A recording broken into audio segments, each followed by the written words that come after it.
Hey filmmakers, I'm Darren Levine, your Filmmakers Festival in New York City Festival Director. And I want to make a little video to help you try and get accepted into the festival.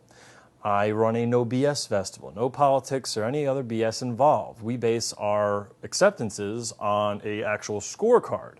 And I am not the person that says you suck or you're good. I have judges that have merits, such as working for HBO or being on the SAG board, that actually watch every single film and go through the scorecard, and we actually accept films based on the highest scores. So that is how I call us a no BS film festival. I would hope all the film festivals are like that, but as I think many of us seem to have figured out, a lot of festivals do have politics, but hopefully they will change their ways. We can only hope. But this video is to help you prepare your film, or to know if your film is ready to get into this festival or other festivals. I thought a lot of these things were actually common knowledge amongst filmmakers, but since getting into making this festival now 3 years ago, I've seen some things that I don't think I should have seen or my judges shouldn't have seen. And this is the first year where we're openly promoting our zero risk option, which, you only pay if you get in. You have to pay double, but you only pay if you get in. You're in, so your money's going towards something, which I think everyone seems to be liking. But anyways, some people, before we even had that, were sending in their money and sending in stuff that didn't make sense. We were looking at it and saying they just threw their money away. I mean, we can't give you your money back if you send in a submission. Every festival's like that, because we need to have money to pay for things, such as a screening room and our time for watching everything. So I wanted to make it more efficient, make it more where we only get films that we accept. I mean, I can't have every single film get accepted, because there would be no actual competition, there wouldn't be any merit to it, and we'd have hundreds of hours of filming, film screening. So that wouldn't work. So I just want to try and make it so that you send in something that will more likely be to get accepted. I'm not being very verbose about this or very articulate, but I think you get the idea. So I'm going to take you into a little bit how we score. And like I said, I have two judges, and they get all the films and they watch them and they go through this scorecard. And I act as a tiebreaker only, so don't try and bribe me. So let's just go through each of the categories. Imagery and visuals. Let me clarify this. Pixels will not get you in. So yeah, you could say it's 4K. I honestly don't care. Neither do the judges. It's how are the shots composed? Is there nice framing? Are things out of focus? That kind of thing. How pleasing is it to watch? Is it a nice film? Now for documentaries, it might not be the same thing. Archive footage can still be beautiful. The way it's used, how well is it presented? So documentaries will have a different visual aspect than something cinematic. So again, that one category kind of encompasses all those things together about how nice is the image. Then we go on to the story. That I sometimes double weight just to see if there'll be any difference. Usually there isn't, but I sometimes double weight it because the story is everything. If the story is boring, you're done. And I know sometimes I see filmmakers say, oh, just wait, wait till the end, this is going to be a great thing.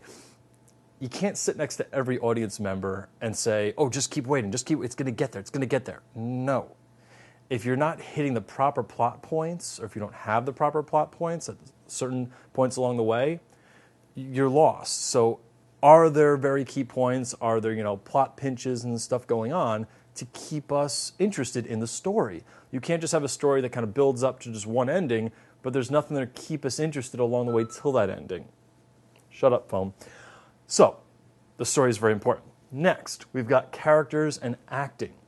A story can be great, but if we don't believe the characters, aka the actors portraying those characters, then we're going to be lost. So, I kind of always tell people, if you're using your family and friends that aren't real actors, not likely going to be great performances. Sometimes there are, don't get me wrong, but having real actors, and especially regardless of friends or family or real actors, whatever, casting, actually having them read lines and comparing people and finding out who's right for the role. That's all I'm saying. So moving right along, direction. This is really the pacing of the film and how the overall film comes together. So in direction, we're trying to look for, how does it work? Is the story, it's kind of, a similar thing to the story. The story section, we're looking at the actual story, and the direction we're looking for how the story is paced. Not necessarily if there's the proper plot points, but does it feel like we're being rushed along one part or slowed along another part? And all the stuff in between. And then editing. Editing is obviously, not quite. Here's my edit bay, by the way. Welcome. And editing, we were looking for, do we notice the editing? Good editing, you usually don't notice. That's why a lot of people don't get editing and they don't understand it when they're watching the Oscars, because they're saying, I don't see what's going on. What am I looking at? Because you don't notice it. That's why it's good editing. So in editing, we're looking for anything that just doesn't make sense, or it's jarring, or maybe it's a jump cut, any of those kind of things that would take us out of the experience. Then audio and sound. I put that one last on the list because that is the real killer in a lot of these submissions and a lot of filmmakers. If your sound sucks, it really brings down your points. These are all on the same level. They're 1 to 11. And I kind of use the whole Spinal Tap thing. If it's really exceptional, really hit strong, give it 11. But 10 is really the high end, and 11 is really for something I tell the judges, something you maybe haven't even seen before, or something really just, it took it to another level.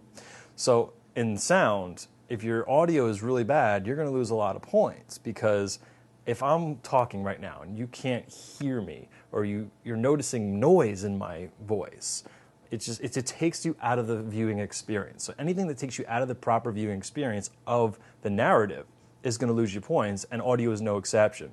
So if you're just using on-camera sound from your camera, probably not going to get a lot of points in that section. You got to obviously use either lavs. This, you can see the lav because this is not narrative. You would not hide that under the shirt, or use a shotgun, or ideally both. Get a proper sound person. Bottom line, if the sound is no good, you're going to lose a lot of points, and that's where a lot of filmmakers lose points in the festival and don't get in. Also, obviously, this includes the soundtrack, or using pleasing and proper music. You know, whether it's a band performing or whether it's something you have composed. Does it work well with the story? Does it make the viewer say, what is going on? Why am I hearing this? It doesn't make sense. All those things you got to think about in your sound design. So those are the main categories. And like I said, they're on a 1 to 11 scale.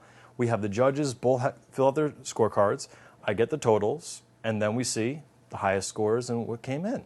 So I've seen some things that were very good, of course. We saw some great films, but some things, not a whole lot of them, some things that look like they belong on YouTube. I'm not going to mention anything specifically because I don't want those filmmakers to feel bad about themselves, but they do need to start looking at things like this. I've been posting these tips, actually. They're available right on the submission page since last year. And still last year, I got some things that if people looked at the list, they wouldn't have wasted their money in submitting, because they would have seen, well, that list, you know, it says, oh, I'm missing this whole part right here. I'm going to lose points. Not going to get in.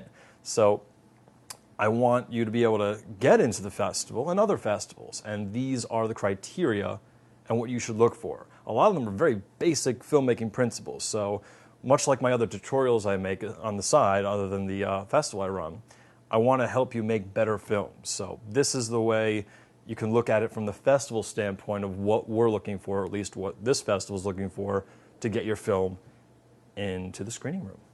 So hope these were useful to you. If you have any other questions, always send an email and I'll respond and send you more info. And hopefully you make a great film, and hopefully we show it. Take care.